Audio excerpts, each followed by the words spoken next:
उनको 72 हूरों का कॉन्सेप्ट समझा दिया है। इस्लाम को धर्म नहीं कहता। मन की बात में एक बार फिर बात होगी देश की सफलताओं की, देशवासियों की उपलब्धियों की। पिछले कुछ हफ्तों में स्पोर्ट्स हो, साइंस हो या संस्कृति, बहुत कुछ ऐसा हुआ है जिस पर हर भारतवासी को गर्व है। अभी हाल ही में शुभांशु शुक्ला की अंतरिक्ष से वापसी को लेकर देश में बहुत चर्चा हुई। जैसे ही शुभांशु धरती पर सुरक्षित उतरे, लोग उछल पड़े। हर दिल में खुशी की लहर दौड़ गई। पूरा देश गर्व से भर गया। मुझे याद है जब अगस्त 2023 में चंद्रयान-3 की सफल लैंडिंग हुई थी, तब देश में एक नया माहौल बना। साइंस को लेकर, स्पेस को लेकर बच्चों में एक नई जिज्ञासा भी जागी। अब छोटे छोटे बच्चे कहते हैं, हम भी स्पेस में जाएंगे, हम भी चांद पर उतरेंगे, स्पेस साइंटिस्ट बनेंगे। साथियों, आपने इंस्पायर मानक अभियान का नाम सुना होगा। यह बच्चों के इनोवेशन को बढ़ावा देने का अभियान है। इसमें हर स्कूल से 5 बच्चे चुने जाते हैं। हर बच्चा एक नया आइडिया लेकर आता है। इससे अब तक लाखों बच्चे जुड़ चुके हैं और चंद्रयान-3 के बाद तो इनकी संख्या दोगुनी हो गई है। देश में स्पेस स्टार्टअप भी तेजी से बढ़ रहे हैं। 5 साल पहले 50 से भी कम स्टार्टअप थे, आज 200 से ज्यादा हो गए हैं सिर्फ स्पेस सेक्टर में। साथियों, अगले महीने 23 अगस्त को नेशनल स्पेस डे है। आप इसे कैसे मनाएंगे? कोई नया आइडिया है क्या? मुझे नमो ऐप पर जरूर मैसेज भेजिएगा। साथियों, 21वीं सदी के भारत में आज साइंस एक नई ऊर्जा के साथ आगे बढ़ रही है। कुछ दिन पहले हमारे छात्रों ने इंटरनेशनल केमिस्ट्री ओलंपियाड में मेडल जीते हैं। देवेश पंकज, संदीप कुची, देवव्रत प्रियदर्शी और उज्जवल केशरी, इन चारों ने भारत का नाम रोशन किया। मैथ्स की दुनिया में भी भारत ने अपनी पहचान को और मजबूत किया है। ऑस्ट्रेलिया में हुए इंटरनेशनल मैथमेटिकल ओलंपियाड में हमारे स्टूडेंट्स ने 3 गोल्ड, 2 सिल्वर और 1 ब्रॉन्ज मेडल हासिल किया है। साथियों, अगले महीने मुंबई में एस्ट्रोनॉमी और एस्ट्रोफिजिक्स ओलंपियाड होने जा रहा है। इसमें 60 से ज्यादा देशों के छात्र आएंगे, वैज्ञानिक भी आएंगे। यह अब तक का सबसे बड़ा ओलंपियाड होगा। एक तरह से देखें तो भारत अब ओलंपिक और ओलंपियाड दोनों के लिए आगे बढ़ रहा है। मेरे प्यारे देशवासियों, हम सभी को गर्व से भर देने वाली एक और खबर आई है यूनेस्को से। यूनेस्को ने 12 मराठा किलों को वर्ल्ड हेरिटेज साइट्स के रूप में मान्यता दी है। 11 किले महाराष्ट्र में, 1 किला तमिलनाडु में। हर किले से इतिहास का एक एक पन्ना जुड़ा है। हर पत्थर एक ऐतिहासिक घटना का गवाह है। सल्लेर का किला, जहां मुगलों की हार हुई, शिवनेरी, जहां छत्रपति शिवाजी महाराज का जन्म हुआ, किला ऐसा जिसे दुश्मन भेद न सके। खांदेरी का किला, समुद्र के बीच बना अद्भुत किला। दुश्मन उन्हें रोकना चाहते थे, लेकिन शिवाजी महाराज ने असंभव को संभव करके दिखा दिया। प्रतापगढ़ का किला, जहां अफजल खान पर जीत हुई, उस गाथा की गूंज आज भी किले की दीवारों में समाई है। विजयदुर्ग, जिसमें गुप्त सुरंगें थी, छत्रपति शिवाजी महाराज की दूरदर्शिता का प्रमाण इस किले में मिलता है। मैंने कुछ साल पहले रायगढ़ का दौरा किया था। छत्रपति शिवाजी महाराज की प्रतिमा के सामने नमन किया था। ये अनुभव जीवन भर मेरे साथ रहेगा। साथियों, देश के और हिस्सों में भी ऐसे ही अद्भुत किले हैं जिन्होंने आक्रमण झेले, खराब मौसम की मार झेली, लेकिन आत्मसम्मान को कभी भी झुकने नहीं दिया। राजस्थान का चित्तौड़गढ़ का किला, कुंभलगढ़ किला, रणथंभौर किला, आमेर किला, जैसलमेर का किला तो विश्व प्रसिद्ध है। कर्नाटका में गुलबर्गा का किला भी बहुत बड़ा है। चित्रदुर्ग के किले की विशालता भी आपको कौतूहल से भर देगी कि उस जमाने में किला बना कैसे होगा। साथियों, उत्तर प्रदेश के बांदा में है कालिंजर किला। महमूद गजनवी ने कई बार इस किले पर हमला किया और हर बार असफल रहा। बुंदेलखंड में ऐसे कई किले हैं। ग्वालियर, झांसी, दतिया, अजयगढ़, गढ़कुंडार, चंदेरी, ये किले सिर्फ ईंट पत्थर नहीं है, ये हमारी संस्कृति के प्रतीक है। संस्कार और स्वाभिमान आज भी इन किलों की ऊंची ऊंची दीवारों से जागते हैं। मैं सभी देशवासियों से आग्रह करता हूं, इन किलों की यात्रा करें, अपने इतिहास को जानें, गौरव महसूस करें।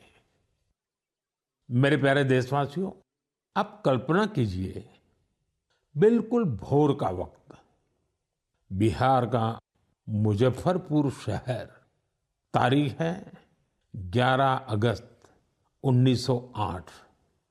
हर गली, हर चौराहा, हर हलचल उस समय जैसे थमी हुई थी। लोगों की आंखों में आंसू थे, लेकिन दिलों में ज्वाला थी। लोगों ने जेल को घेर रखा था, जहां एक 18 साल का युवक अंग्रेजों के खिलाफ अपना देश प्रेम व्यक्त करने की कीमत चुका रहा था। जेल के अंदर अंग्रेज अफसर एक युवा को फांसी देने की तैयारी कर रहे थे। उस युवा के चेहरे पर भय नहीं था, बल्कि गर्व से भरा हुआ था। वो गर्व जो देश के लिए मर मिटने वालों को होता है। वो वीर, वो साहसी युवा थे खुदीराम बोस। सिर्फ 18 साल की उम्र में उन्होंने वो साहस दिखाया जिसने पूरे देश को झकझोर दिया। तब अखबारों ने भी लिखा था, खुदीराम बोस जब फांसी के फंदे की ओर बढ़े तो उनके चेहरे पर मुस्कान थी। ऐसे ही अनगिनत बलिदानों के बाद, सदियों की तपस्या के बाद हमें आजादी मिली थी। देश के दीवानों ने अपने रक्त से आजादी के आंदोलन को सींचा था। साथियों, अगस्त का महीना इसीलिए तो क्रांति का महीना है। 1 अगस्त को लोकमान्य बाल गंगाधर तिलक की पुण्यतिथि होती है। इसी महीने 8 अगस्त को गांधी जी के नेतृत्व में भारत छोड़ो आंदोलन की शुरुआत हुई थी। फिर आता है 15 अगस्त, हमारा स्वतंत्रता दिवस। हम अपने स्वतंत्रता सेनानियों को याद करते हैं, उनसे प्रेरणा पाते हैं। लेकिन साथियों, हमारी आजादी के साथ देश के बंटवारे की टीस भी जुड़ी हुई है। इसलिए हम 14 अगस्त को विभाजन विभीषिका स्मृति दिवस के रूप में मनाते हैं। मेरे प्यारे देशवासियों, 7 अगस्त 1905 को एक और क्रांति की शुरुआत हुई थी। स्वदेशी आंदोलन ने स्थानीय उत्पादों और खासकर हैंडलूम को एक नई ऊर्जा दी थी। इसी स्मृति में देश हर साल 7 अगस्त को नेशनल हैंडलूम डे मनाता है। इस साल 7 अगस्त को नेशनल हैंडलूम डे के 10 साल पूरे हो रहे हैं। आजादी की लड़ाई के समय जैसे हमारी खादी ने आजादी के आंदोलन को नई ताकत दी थी, वैसे ही आज जब देश विकसित भारत बनने के लिए कदम बढ़ा रहा है, तो टेक्सटाइल सेक्टर देश की ताकत बन रहा है। इन 10 वर्षों में देश के अलग अलग हिस्सों में इस सेक्टर से जुड़े लाखों लोगों ने सफलता की कई गाथाएं लिखी हैं। महाराष्ट्र के पैठण गांव की कविता धवले पहले एक छोटे से कमरे में काम करती थी। न जगह थी और न ही सुविधा। सरकार से मदद मिली, अब उनका हुनर उड़ान भर रहा है। वो 3 गुना ज्यादा कमा रही है। खुद अपनी बनाई पैठणी साड़ियां बेच रही है। उड़ीसा के मयूरभंज में भी सफलता की ऐसी ही कहानी है। यहाँ 650 से ज्यादा आदिवासी महिलाओं ने संथाली साड़ी को फिर से जीवित किया है। अब ये महिलाएं हर महीने हजारों रुपये कमा रही हैं। ये सिर्फ कपड़ा नहीं बना रही, अपनी पहचान गढ़ रही हैं। बिहार के नालंदा से नवीन कुमार की उपलब्धि भी प्रेरणादायक है। उनका परिवार पीढ़ियों से इस काम से जुड़ा है। लेकिन सबसे अच्छी बात ये कि उनके परिवार ने अब इस फील्ड में आधुनिकता का भी समावेश किया है। अब उनके बच्चे हैंडलूम टेक्नोलॉजी की पढ़ाई कर रहे हैं, बड़े ब्रांड्स में काम कर रहे हैं। ये बदलाव सिर्फ एक परिवार का नहीं है, ये आसपास के अनेक परिवारों को आगे बढ़ा रहा है। साथियों, टेक्सटाइल भारत का सिर्फ एक सेक्टर नहीं है, ये हमारी सांस्कृतिक विविधता की मिसाल है। आज टेक्सटाइल और अपैरल मार्केट बहुत तेजी से बढ़ रहा है और इस विकास की सबसे सुंदर बात यह है कि गांवों की महिलाएं, शहरों के डिजाइनर, बुजुर्ग बुनकर और स्टार्टअप शुरू करने वाले हमारे युवा सब मिलकर इसे आगे बढ़ा रहे हैं। आज भारत में 3000 से ज्यादा टेक्सटाइल स्टार्टअप सक्रिय हैं। कई स्टार्टअप्स ने भारत की हैंडलूम पहचान को ग्लोबल हाइट दी है। साथियों, 2047 के विकसित भारत का रास्ता आत्मनिर्भरता से होकर गुजरता है और आत्मनिर्भर भारत का सबसे बड़ा आधार है वोकल फॉर लोकल। जो चीजें भारत में बनी हो, जिसे बनाने में किसी भारतीय का पसीना बहा हो, वही खरीदे और वही बेचे, ये हमारा संकल्प होना चाहिए। मेरे प्यारे देशवासियों, भारत की विविधता की सबसे खूबसूरत झलक हमारे लोकगीतों और परंपराओं में मिलती है और इसी का हिस्सा होता है हमारे भजन और हमारे कीर्तन। लेकिन क्या आपने कभी सुना है कि कीर्तन के जरिए फॉरेस्ट फायर के प्रति लोगों को जागरूक किया जाए? शायद आपको विश्वास न हो, लेकिन उड़ीसा के क्योंझर जिले में एक अद्भुत कार्य हो रहा है। यहाँ राधा कृष्ण संकीर्तन मंडली नाम की एक टोली है। भक्ति के साथ साथ ये टोली आज पर्यावरण संरक्षण का भी मंत्र जप रही है। इस पहल की प्रेरणा है प्रमिला प्रधान जी। जंगल और पर्यावरण की रक्षा के लिए उन्होंने पारंपरिक गीतों में नए बोल जोड़े, नए संदेश जोड़े। उनकी टोली गांव-गांव गई, गीतों के माध्यम से लोगों को समझाया कि जंगल में लगने वाली आग से कितना नुकसान होता है। ये उदाहरण हमें याद दिलाता है कि हमारी लोक परंपराएं कोई बीते युग की चीज नहीं है। इनमें आज भी समाज को दिशा देने की शक्ति है। मेरे प्यारे देशवासियों, भारत की संस्कृति का बहुत बड़ा आधार हमारे त्योहार और परंपराएं हैं। लेकिन हमारी संस्कृति की जीवंतता का एक और पक्ष है। ये पक्ष है अपने वर्तमान और अपने इतिहास को डॉक्यूमेंट करते रहना। हमारी असली ताकत वो ज्ञान है जिसे सदियों से पांडुलिपियां मैन्युस्क्रिप्ट के रूप में सहेजा गया है। इन पांडुलिपियों में विज्ञान है, चिकित्सा की पद्धतियां हैं, संगीत है, दर्शन है और सबसे बड़ी बात वो सोच है जो मानवता के भविष्य को उज्जवल बना सकती है। साथियों, ऐसे असाधारण ज्ञान को, इस विरासत को सहेजना हम सबकी जिम्मेदारी है। हमारे देश में हर कालखंड में कुछ ऐसे लोग हुए हैं जिन्होंने इसे अपनी साधना बना लिया। ऐसे ही एक प्रेरणादायक व्यक्तित्व है मणि मारन जी, जो तमिलनाडु के तंजावुर से हैं। उन्हें लगा कि अगर आज की पीढ़ी तमिल पांडुलिपियां पढ़ना नहीं सीखेगी तो आने वाले समय में ये अनमोल धरोहर खो जाएगी।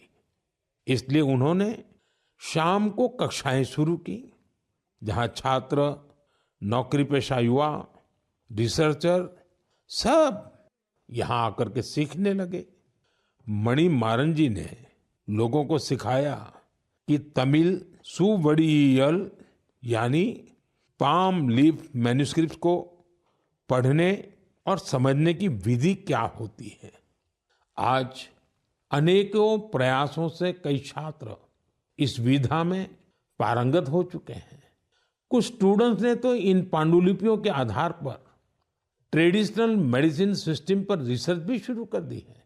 साथियों, सोचिए, अगर ऐसा प्रयास देश भर में हो तो हमारा पुरातन ज्ञान केवल दीवारों में बंद नहीं रहेगा, वो नई पीढ़ी की चेतना का हिस्सा बन जाएगा।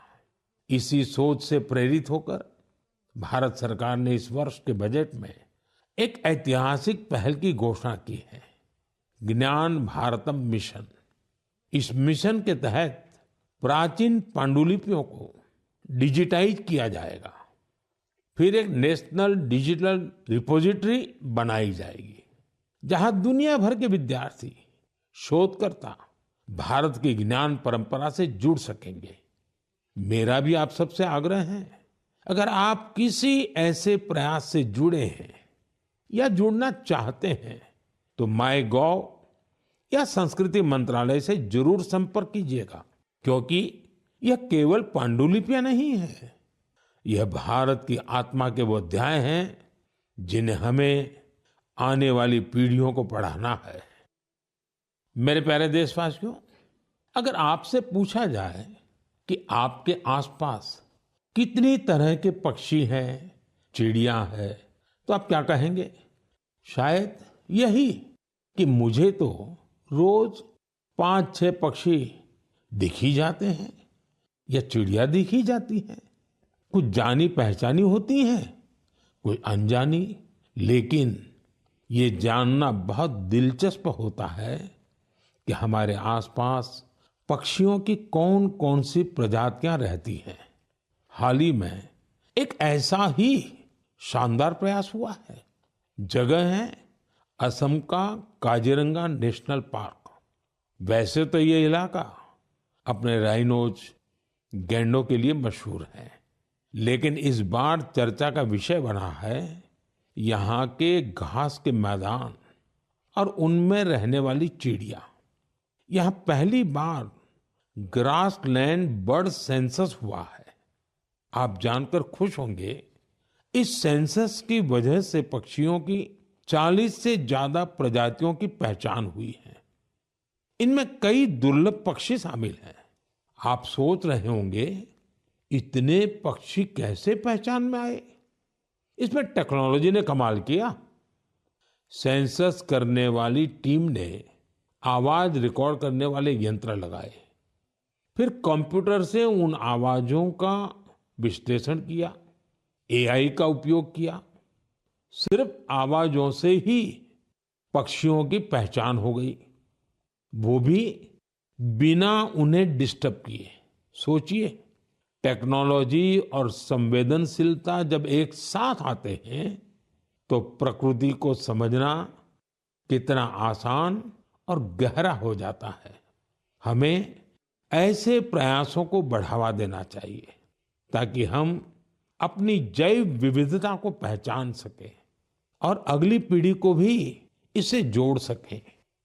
मेरे प्यारे देशवासियों, कभी कभी सबसे बड़ा उजाला वहीं से फूटता है जहां अंधेरे ने सबसे ज्यादा डेरा जमाया हो।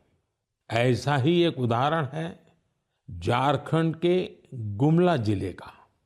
एक समय था जब ये इलाका माओवादी हिंसा के लिए जाना जाता था।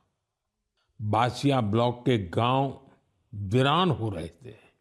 लोग डर के साए में जीते थे। रोजगार की कोई संभावना नजर नहीं आती थी। जमीनें खाली पड़ी थी और नौजवान पलायन कर रहे थे। लेकिन फिर बदलाव की एक बहुत ही शांत और धैर्य से भरी हुई शुरुआत हुई।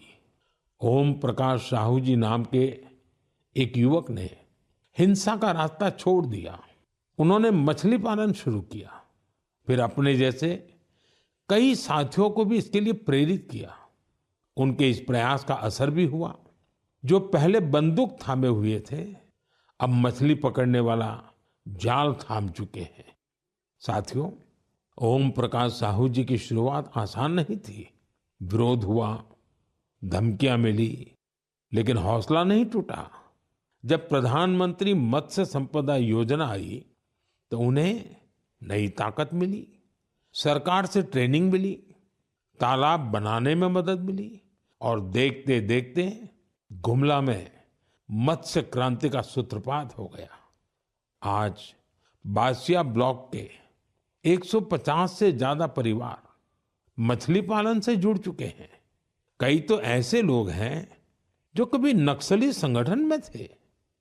अब वे गांव में ही सम्मान से जीवन जी रहे हैं और दूसरों को रोजगार दे रहे हैं। गुमला की यह यात्रा हमें सिखाती है, अगर रास्ता सही हो और मन में भरोसा हो तो सबसे कठिन परिस्थितियों में भी विकास का दीप जल सकता है। मेरे प्यारे देशवासियों, क्या आप जानते हैं ओलंपिक के बाद सबसे बड़ा खेल आयोजन कौन सा होता है? इसका उत्तर है world police and fire games. दुनिया भर के पुलिसकर्मी, फायर फाइटर्स, सिक्योरिटी से जुड़े लोग, उनके बीच होने वाला स्पोर्ट्स टूर्नामेंट। इस बार यह टूर्नामेंट अमेरिका में हुआ और इसमें भारत ने इतिहास रच दिया। भारत ने करीब करीब 600 मेडल जीते। 71 देशों में हम टॉप 3 में पहुंचे।